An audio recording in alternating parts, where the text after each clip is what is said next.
We did an unboxing and the first impression of the Realme 6 a few weeks ago. Now is the time for the full review. I've been using this phone for about 2 to 3 weeks now and here are my thoughts. Stay tuned till the end to find out our opinions and verdict. Without any further ado, let's get started.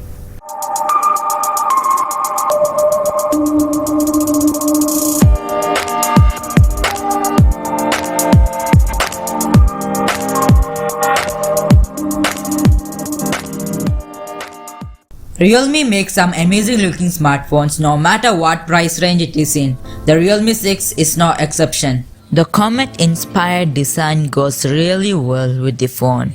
We have the comet blue colorway and it looks like an ice cube shining through a beam of light. It is also available in comet white if white is your color of choice. The build quality is a mixed bag, but in a good way.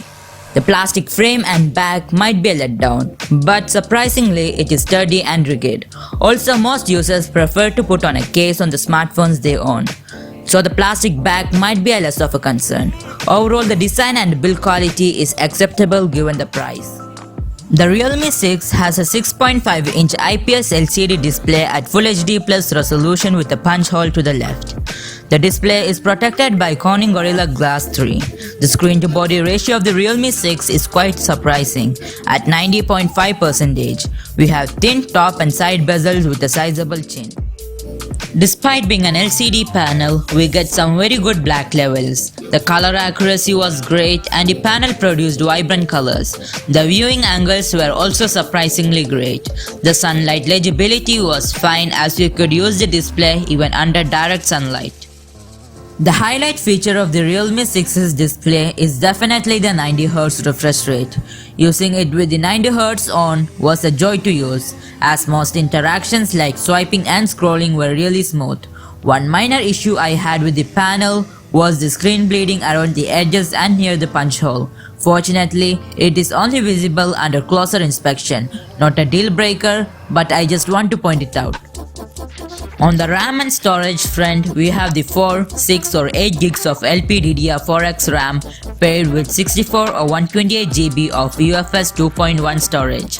We have the 4GB RAM and 128GB variant for testing. The storage is plenty enough and if you want more storage, you always have the option to expand it via the dedicated microSD card slot. On the software front, we have Realme UI with Android 10 out of the box.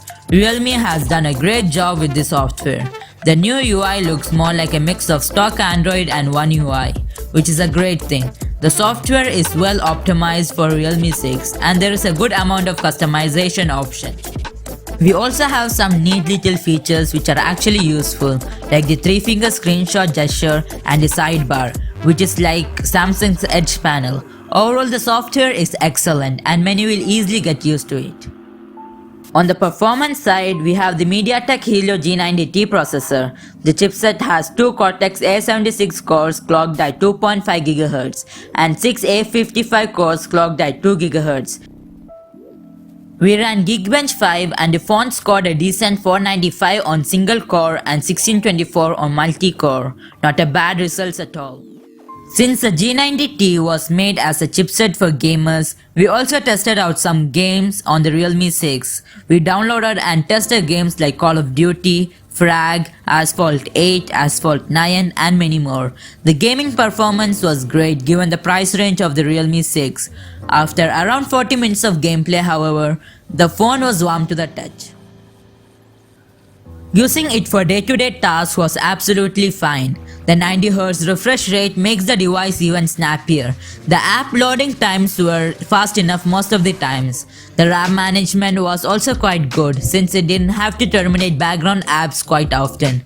The performance on the Realme 6 is perfectly fine for the majority of users.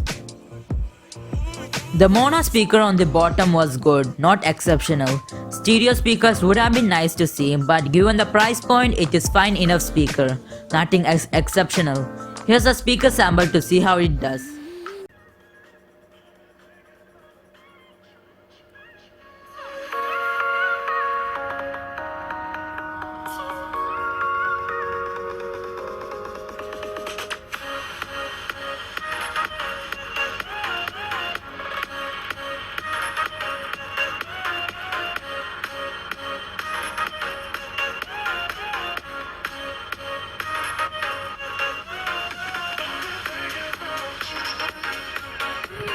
The 3.5mm headphone jack output was not exactly great. Maybe it's just me, but I feel like the audio output is kind of plain.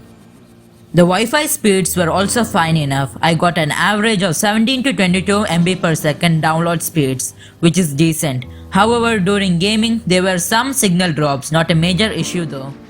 The side-mounted fingerprint sensor is an absolute joy to use. It is easy to reach, fast and reliable. Face unlock is great and snappy too. The call quality was great and the microphones do a great job as well.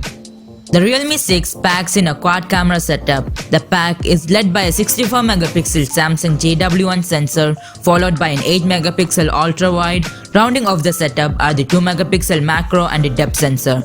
The phone supports 4K recording at 30 frames per second. Up front, we have a 16MP camera within the punch hole to the left corner.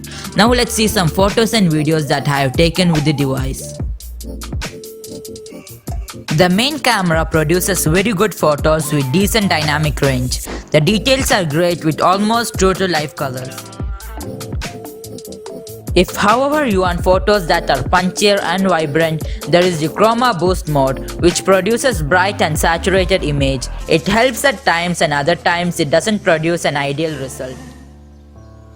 The 64MP mode doesn't make an obvious difference, although once you zoom in you can see more details. In another sample here, the dynamic range is great and the details are well preserved. The ultra-wide produces good-looking shots with decent enough dynamic range. However, we see a drop in details as the 8MP isn't enough for ultra-wide. The macro lens is pretty bad. As you can see here, the photo is unusable. The funny thing is that I took the same photo with the main lens and it is miles better.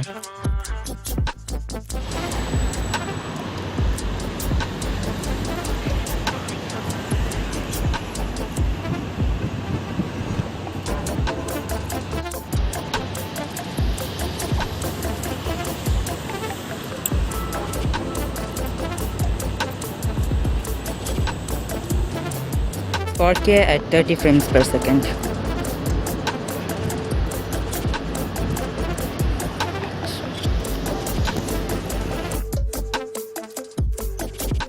The night mode however makes a difference. The photos have more details and the night mode shots are definitely usable. The Realme 6 packs in a 4300mAh battery and we expected the battery life to be just average given the 90Hz panel and the 12nm Helio G90T, which are power hungry components alongside our phone usage. Fortunately, that is not the case as the battery life was surprisingly great. We tested the phone from 100 till 20% at both 60 and 90Hz. At 60Hz, the phone lasted around 10 hours and 14 minutes and on 90Hz, it lasted around 6 hours and 14 minutes. Overall, the battery life is great for most users as it easily lasts through a day of medium usage.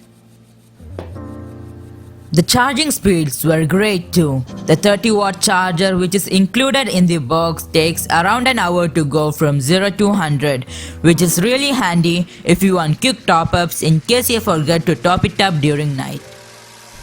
The Realme 6 is a solid device for many users. Most of the device's aspects were very solid.